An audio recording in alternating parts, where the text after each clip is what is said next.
Yo, what's up guys? I thought I'd share my setup with you real quick since the Frostbite Swarmblade Druid received some buffs in patch 1.1. I had a blast playing this and the build comes online at around level 35. That's when we can get the resource sustain to always be in Swarmblade form. Most of my gear is 1 LP or is not even crafted at all, and I can farm a T4 Julra with ease. The build in a nutshell is attack speed, attunement and elemental damage over time.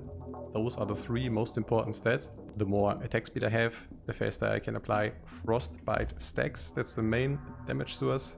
I have a 300% Frostbite chance. Rather, it's actually more because poison chance and bleed chance and all that stuff is also counts to Frostbite chance. And everything above 100 applies several stacks. So even if you touch him only once, he has like 50 Frostbite stacks and I can move on and the mob will just melt. That's how that goes basically. Also around 3k freeze rate multiplier comes in handy, especially when farming echoes. The crowd control is really good on this build.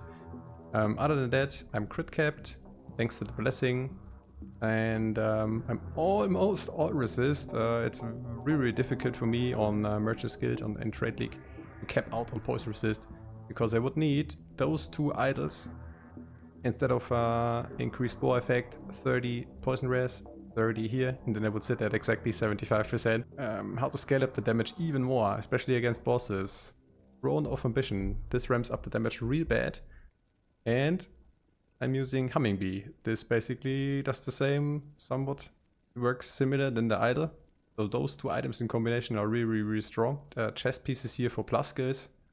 I messed up by crafting, this should say 2 and 2 to Tornado, or maybe even 3 to Swarmblade and 1 to Tornado. But yeah, I'm missing 1 plus skill on my chest piece. The pelt here has freeze rate per stack of chill. This is a really important stat. Preferably I would want it on the armor as well, but can't have it all, I guess. Other than that, yeah, attunement. The main weapon here is a dagger, because it's like the fastest. And I prefer the tier 7 attack speed roll here and the chance to poison on hit. My rings increase the elemental damage over time, attunement, same for this one. This is my only 3 LP item here. Frostbite shackles, these gloves will get buffed. Or rather, they will have ward retention as a stat on here. Snowdrift to scale up the cult damage. Stormcarve Testament. Yeah, because it has attunement, lol. Yeah, that's pretty much the gear. Amulet, I swap this all the time. Like, this is for more tryhard content. This is more for a boss. So the absolute tryhard setup would be the time glass and the weapon here, which gives what? The sad part is it at least needs to have a attack speed modifier here from the forge to make this weapon viable at all. I would not even bother with this, honestly. I would just stick to a dagger. Just a high attack speed, poison on hit chance dagger here. Yeah, that's pretty much the gear. A sword like this is best slot. Can roll a chance to frailty on hit, which will make the adds more survivability, right? Yeah, I just like the Humming Bee because of the high damage output potential. My remaining idols here: poison on hit, poison on hit. This one is really nice. Elemental resistance while transformed. Maybe my blessings here real quick. The only important ones are the freeze rate multiplier and to apply Frostbite on hit. Like, the moment I've unlocked those two, the build were really online. Also, maybe a little side note.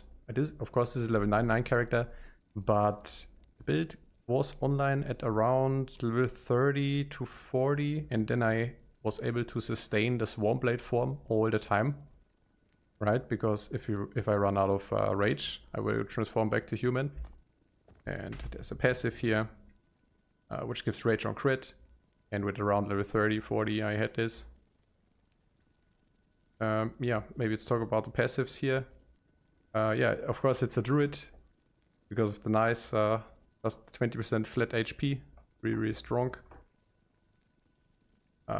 Starting out with the regular here. There's a lot of attunement, a lot of health. I can equip 2 weapons here. Boom. Yeah, then I went to the druid. Then I went into the druid skill tree. Maxed out the plating.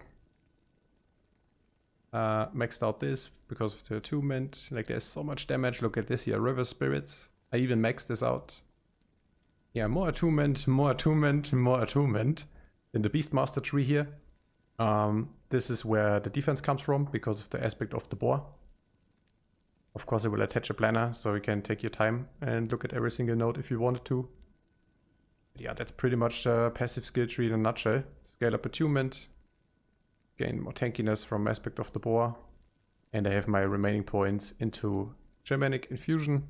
And when I hit level 100, yeah, this is 8 out of 8, just because of the Elipen and attunement again. Fairly simple build. Like for me, I was a new player in this game, right? And even me, I was able to farm a Corruption 400, which is apparently not even that bad. I thought that's like nothing. I honestly thought a Corruption 400 is nothing. Like seriously. But apparently it's good. Yeah. The build can melt every boss, Tier 4 Julra. Like she will just rip. She goes into the face and like the Frostbite stacks just eat her up. Also, like the Orobis boss, Corruption 400, no problem whatsoever. And that's with absolute crap gear. That build will only be better in 1.1. Will be played a little bit different maybe, but other than that, I think it's a staple. This Swarmblade druid is a staple, and let me show you a gameplay in just a random Corruption 400 here real quick. I also can show you the rotation, because the downside is it has a little bit less HP than other melee builds. I would aim for 3k. I was not able to go to 3k. But the trick is, don't just engage. You gotta set it up all the time and literally snowball. So now I'm good. Now I'm good. Now I can just zoom. But if I would engage without any buffs, this would be really, really bad. And also, I only hit the monsters and then I move on, right? I hit the monsters 2 or 3 times and then I move on. And the Frostbite stacks just melt them.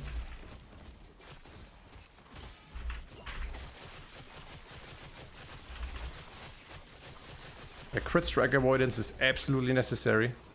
The ward retention will way be better. Will be way better in 1.1 because of the roll on the Frostbite checkers on the gloves.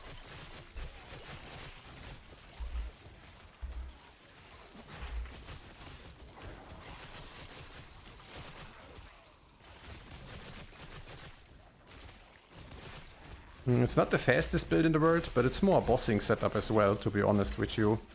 Like, I'm so happy I finally could get rid of crit avoidance on my boots because I have it on the blessing now. Before that I was running around with Snowdrift without movement speed.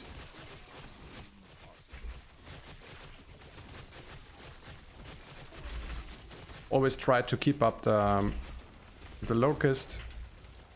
Yeah, and that's it. Oh, let's melt this mage here also.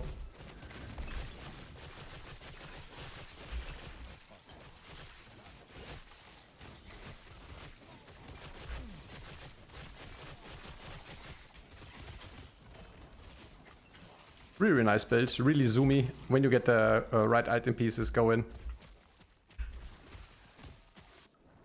Yeah, that was a Corruption 400.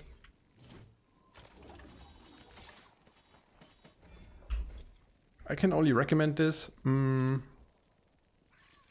I can only recommend this, especially if you like the playstyle, if you like a druid in other games as well. Sadly, there's no wolf form, so this is the next best to a wolf form I could get, so I went with this. Thanks for watching. Feel free to give the video a like. Let me know what you think about it in the comments below, and I'll catch you in the next one. Later.